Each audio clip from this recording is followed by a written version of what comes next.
भोरे तू है मलिनिया गे। नाम तो सुना ही होगा डीजे अभिषेक राज।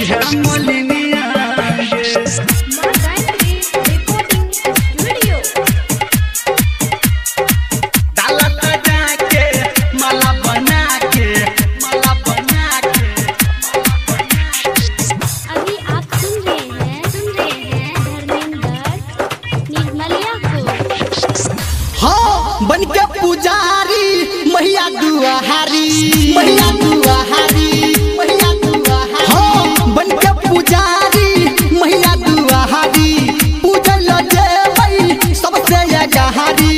एलै सात बहिनिया के डाला सजा के माला बना के भोरे तू है मलिनिया गे।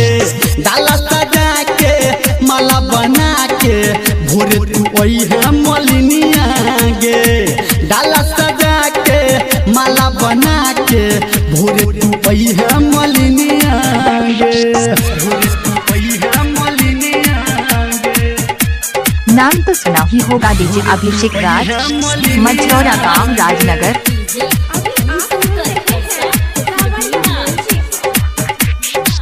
डाला सजा के माला बना के, माला बना के। हाँ देवो सोना के तोरा कंगना गे। ए गजे हमारा तू अंगना गे। ए गजे हमारा तू अंगना गे। देवो सोना के तोरा कंगना गे। ए गजे हमारा तू अंगना गे। ए गजे हमारा तू अंगना गे। करिहन देवी पूजन बेहरी, करिहन देवी पूजन बेहरी। सजा के माला बना के भोरे तू है मलिनिया गे। डाला सजा के माला बना के भोरे तू है मलिनिया गे। डाला सजा के माला बना के भोरे तू है मलिनिया गे। भोरे तू है मलिनिया गे। नाम तो सुना ही होगा DJ Abhishek Raj. Mobile number 9135239889।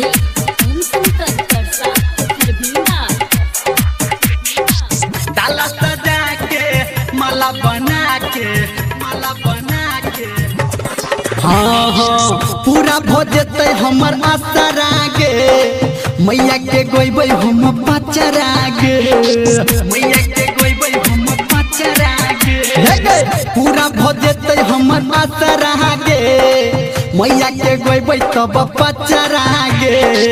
मैया के गोइबै तब पचरा गे। धर्मेंद्र मीरा मलिया कहै छौ, संजय गौतम संतु कहै छौ, गाबी के तोरा भजनिया के। डाला सजा के माला बना के भोरे तू है मलिनिया गे। डाला सजा के माला बना के भोरे तू है मलिनिया गे। डाला सजा के माला बना के भोरे तू है मलिनिया गे। बन के पुजारी मैया दुआहारी, पूजल जेबै सबसे गहारी। एलै सात बहिनिया गे।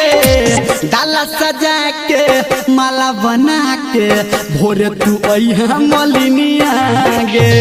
डाला सजा के माला बना के भोरे तू है मलिनिया गे। डाला सजा के माला बना के भोरे तू है मलिनिया गे। बुझली गे। अभिषेक राज।